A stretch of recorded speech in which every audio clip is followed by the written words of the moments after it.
Okay, today we're going to be doing a few examples of finding the domain of rational functions. So I have two rational functions right here, and we're going to find the domain. So really I'm going to get a restriction in the domain when my denominator is equal to 0. So I'm going to want to take my denominator here and I'm going to want to set it equal to 0 and then solve for x in order to find the restrictions in my domain. I also want to look at my numerator, and I want to make sure that there's no fractional exponents or no roots in the numerator that might cause a restriction in the domain. So for this example here, 17x squared plus 3, it doesn't look like there's going to be any issues there. So my numerator is fine. I just need to take my denominator and set it equal to 0. So I end up with x minus 8 equals 0. So now I just have to solve this equation. I'm going to add 8 to both sides, and I'm going to have x equals 8. So once I've solved this, I know that x equals 8 is the value that I plug into my denominator in order to get 0, which is undefined. So x equals 8 is going to be the one value where this function here is not defined.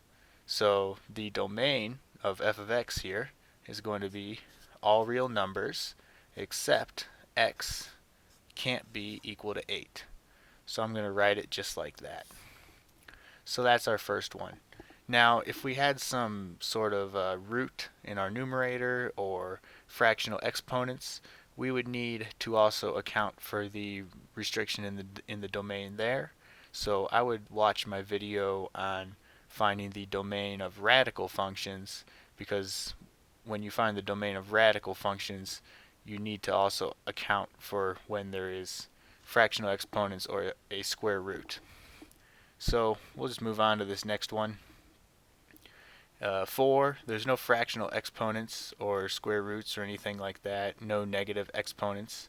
So my numerator looks fine, so I just need to take my denominator and set it equal to 0. X squared minus 25 equals 0. Now I just need to factor this out, so this is going to be x plus 5 times x minus 5.